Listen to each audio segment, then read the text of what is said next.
ho kanina. Adan at Eva na magpakamatay. Nang magkagayoy nagtungo sina Adan at Eva sa paghahanap ng hardin. At ang init ay dumaluyong na parang apoy sa kanilang mga mukha. At sila'y pinagpawisan dahil sa init at nagluksa sa harapan ng alaya. Ngunit ang dakong pinagluksaan nila ay malapit sa isang mataas na bundok na nakaharap sa pangkangkanlurang pinto ng hardin. Nang magkagayoy nagtihaya si Adan mula sa taluktok ng bundok na iyon. Ang kanyang mukha ay napakpak at ang kanyang laman ay nayupi.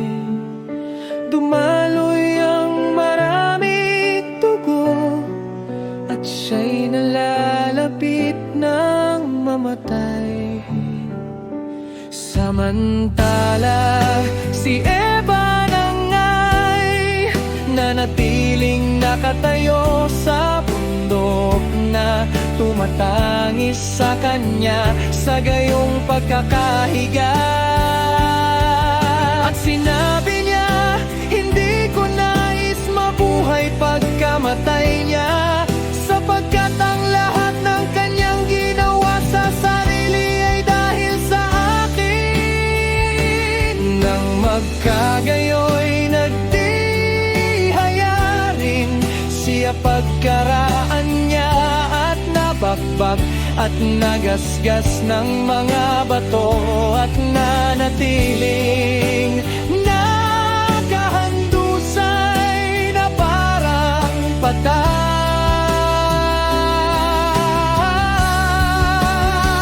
Ngunit ang mahabaging alahayan na nagmamasid sa kanyang mga nilalang ay tumingin kina Adan at Eva sa kanilang pagkakahandusay na patay. At ipinadala niya ang kanyang salita sa kanila at binuhay silang muli.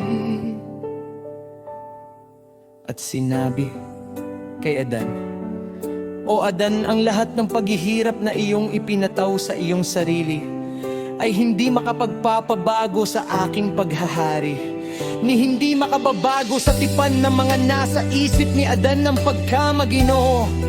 Na anong magkagayoy nagsabi si Adan sa alahaya, "Nalalanta ako sa init, nangihina ako sa paglalakad at naiinis na sa mundong ito. At hindi ko alam kung kailan mo ako ilalabas dito upang magpahinga." Nang magkagayoy sinabi ng alahaya'y yahawa sa kanya, "O Adan, hindi maaari sa kasalukuyan, hindi hanggang sa matapos mo ang iyong mga araw, saka ko ilalabas ka sa kahabag-habag na lupang ito."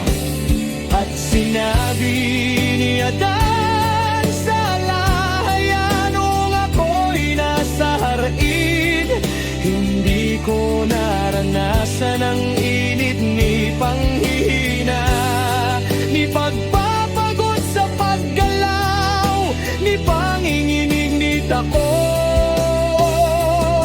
Ngunit ngayon mula nang ako'y pumarito sa lupaing ito, ang lahat ng paghihirap na ito ay dumating sa akin."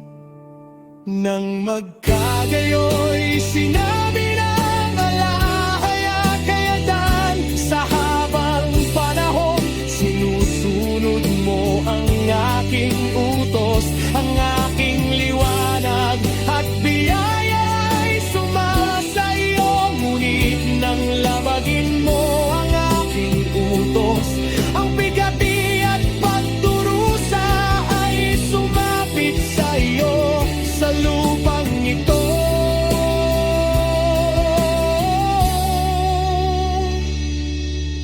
Umiyak si Adan at nagsabi, "O alahaya, huwag ninyo akong alisin dahil dito.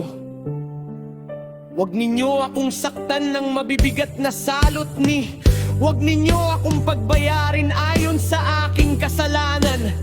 Sapagkat kami sa aming sariling kagustuhan ay sumuway sa iyong utos at pinabayaan ang iyong kautusan at nagsikap na maging mga alahaya katulad mo nang kami ay linlangin ni Satanas na kaaway." Nang magkagayoy muling nagsabi ang alahaya kay Adan,